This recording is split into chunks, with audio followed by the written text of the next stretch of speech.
Del Padre, del Hijo y del Espíritu Santo. Amén. Hermanos, continuamos nuestra meditación sobre la fe católica, doctrina católica, basándonos en el Catecismo Mayor del Papa San Pío X, que es un tesoro que sintetiza toda la fe católica.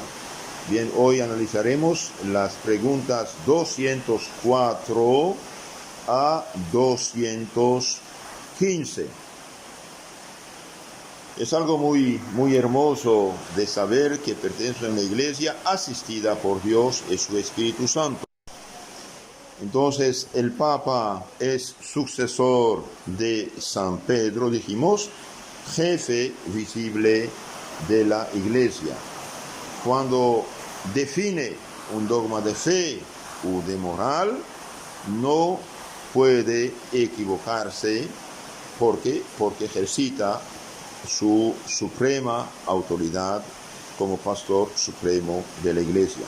Entonces el Papa, dijimos, es infalible solo cuando, en calidad de pastor y maestro de todos los cristianos, y en virtud de su suprema y apostólica autoridad, define que una doctrina acerca de la fe o de las costumbres debe ser abrazada por la iglesia universal. Siempre la iglesia ha creído en eso, pero este dogma fue definido en Concilio Vaticano I en 1869-70. Ahora, al definir que el Papa es infalible, ¿ha establecido la iglesia alguna nueva verdad de fe al definir este dogma de la infalibilidad? No. La iglesia no ha establecido ninguna nueva verdad de fe al definir que el Papa es infalible, sino solamente ha definido para oponerse a los nuevos errores que la infalibilidad del Papa contenida en la Sagrada Escritura, en la tradición apostólica, es una verdad revelada por Dios y por consiguiente que ha de creerse como dogma o artículo de fe. Es decir, es una verdad revelada por Dios. Cuando el Papa, en virtud de su suprema autoridad apostólica, define una doctrina acerca de la fe o de las costumbres, y que esta verdad debe ser creída por la Iglesia Universal. Pregunta 205. ¿Cómo debe aportarse todo católico respecto al Papa? Todo católico debe reconocer al Papa como Pedro, porque el Papa es Padre continuado, por lo tanto debe reconocerlo como Padre, Pastor y Maestro universal y estar unido con él de entendimiento y corazón. ¿Quiénes son por institución divina los personajes más venerados de la Iglesia después del Papa? Y bien, después del Papa, las personas más veneradas en la Iglesia son, por institución divina, los obispos. Entonces, con el Papa y al lado del Papa, los personajes más importantes son los obispos en la Iglesia de Dios. Debemos amar al Papa, debemos amar a los obispos. ¿Por qué? Porque los obispos son los pastores de los fieles, puestos por el Espíritu Santo para gobernar la Iglesia de Dios en las sedes que se les han encomendado, con dependencia del romano pontífice. Entonces, los obispos son los lugartenientes y sucesores de los apóstoles. En el capítulo 20 y 28 de los Hechos de los Apóstoles, vemos San Pablo decir a los obispos de Éfeso y de la región: el Espíritu Santo os ha puesto obispos al frente de la Iglesia de Dios que ha adquirido con su sangre. Cuídense de ustedes y del rebaño. Entonces, queridos hermanos, debemos amar, respetar, honrar al Papa y a los obispos por su función. Ahora, por desgracia, estamos en un mundo de liberalismo, es decir, relativismo, cada quien hace su verdad, cada quien hace su opinión, y por desgracia, a veces puede ser que no cumplan totalmente con su deber, con su misión, y esto es muy, muy doloroso para los hijos, porque cuando un hijo ve a su padre no cumplir con su deber, duele, y hoy, por desgracia, sí hay casos de obispos herejes en la iglesia, como hubo en la historia. Por ejemplo, el hereje arzobispo de Constantinopla, Nestorios, negó la maternidad divina de María. ¿Qué hacemos? Era obispo, era arzobispo, y finalmente fue condenado, declarado hereje por la iglesia, por sus errores. Entonces, no es infalible todo lo que dice y hace el obispo.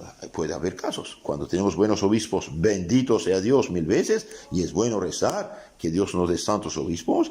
Y cuando tenemos obispos, por desgracia, liberales, estamos en problemas, y lo que está pasando actualmente. Acabo de leer hace poco que el 69% de los católicos norteamericanos no creen en la presencia real de Jesucristo en la Eucaristía.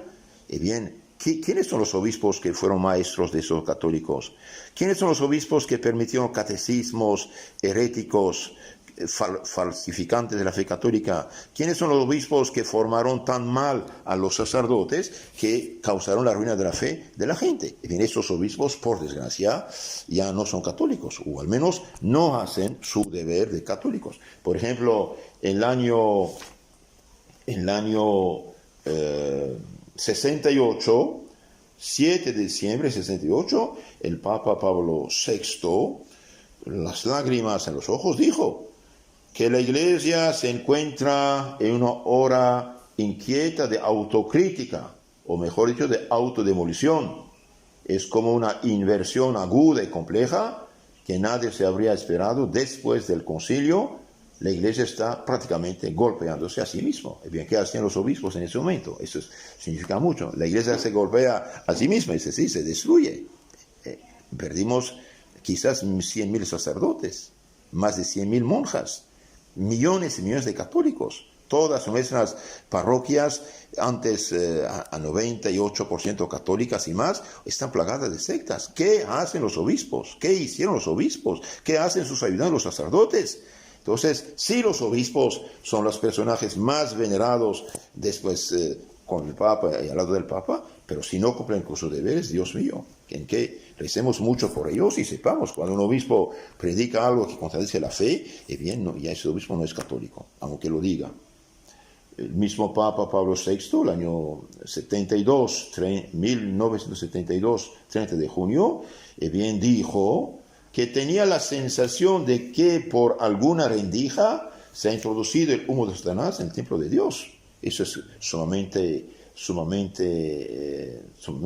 grave. ¿Qué es el humo de Satanás? Bien, son todos los errores, herejías actuales en materia de fe, de moral, de culto, que están enseñadas y practicadas en la iglesia. El mismo Papa Juan Pablo II, bien, dijo una cosa tremenda que vale oro. Bien, dijo el 7 de febrero 1981, en el Observatorio Romano, dice: se han esparcido a manos llenas ideas contrastantes con la verdad revelada, enseñada desde siempre. Se han propagado verdaderas y propias herejías en el campo dogmático y moral, creando dudas, confusiones, rebeliones, y se ha manipulado la liturgia.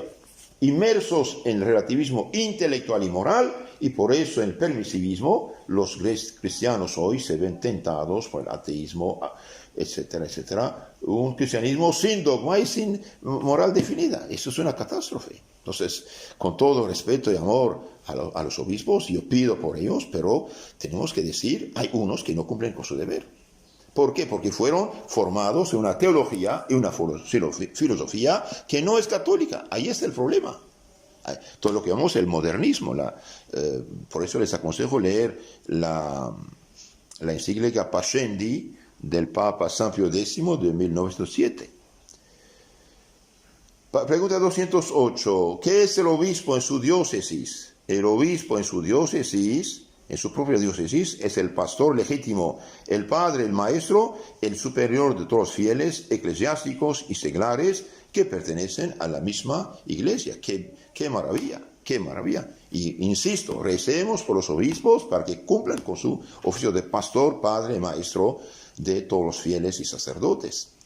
¿Por qué llamamos al obispo pastor legítimo? Llamamos al obispo pastor legítimo porque la jurisdicción, esto es, el poder que tiene de gobernar a los fieles de la propia diócesis, se le ha conferido según las normas y leyes de la Iglesia. Entonces, el obispo es sucesor de los apóstoles frente a tal o tal diócesis.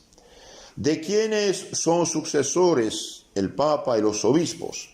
El Papa es sucesor de San Pedro, príncipe de los apóstoles, y los obispos son sucesores de los apóstoles en lo que mira el gobierno ordinario de la Iglesia. ¿Debe el fiel estar unido a su propio obispo? Sí, todo fiel, ya sea eclesiástico o seglar, debe estar unido de entendimiento y de corazón con su propio obispo, en gracia y comunión con la sede apostólica. Ahora, si el obispo quiere hacer cosas a su modo, ya no respeta ni la fe, ni la liturgia, ni la moral, ahí ya no, porque él mismo desobedece a su propia función y su deber. ¿Cómo debe portarse todo fiel con su propio obispo?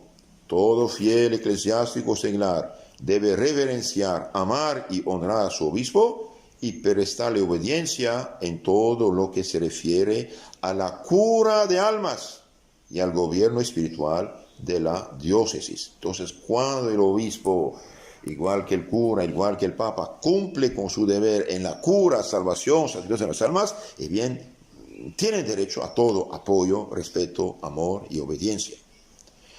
¿De quién se ayuda el obispo en la cura, santificación de las almas?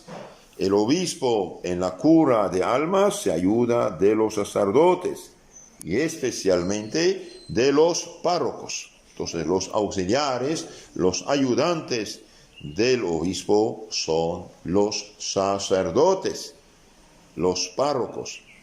Hoy, debido a que no hay muchos sacerdotes, se bien se apoya en los fieles, en los catequistas, en los delegados de palabra, como se dice hoy, pero cuidado, ellos no tienen ningún poder fuera del obispo, fuera de la iglesia, tienen que unirse y obedecer a lo que se dice el obispo y ser fiel a la fe católica. ¿Quién es el párroco? El párroco es un sacerdote designado para presidir y dirigir con dependencia del obispo una parte de la diócesis que se llama parroquia. Y bien, el párroco no es obispo de la parroquia, es en dependencia del obispo al frente de esta parroquia que debe dirigir, catequizar, evangelizar, cuidar, defender. ¿Cuáles son los deberes de los fieles para con su párroco? Los fieles deben estar unidos con su párroco, escucharle con docilidad y profesarle respeto y sumisión en todo lo que atañe al régimen de la parroquia. Queridos hermanos, recemos por los obispos, recemos por el Papa, claro, por los obispos, por los párrocos, por los sacerdotes, y tratemos de ayudarlos en todo lo que pertenece a la santificación, salvación de las almas, y seamos generosos con ellos, por amor de Dios. La Iglesia, hoy estamos invadidos, nuestras parroquias son plagadas de sectas, y el párroco que dice que no hay problema, que son hermanos, bien está equivocado. Esta gente son enemigos, lobos feroces, que se disfrazan de apóstoles de Cristo, igual que Satanás se disfraza de ángel de luz, en palabras de San Pablo, 2 Corintios 11, 13, 14. Ayudemos, sí, pero seamos conscientes también que no podemos cruzarnos de brazos debido a que las almas se pierden.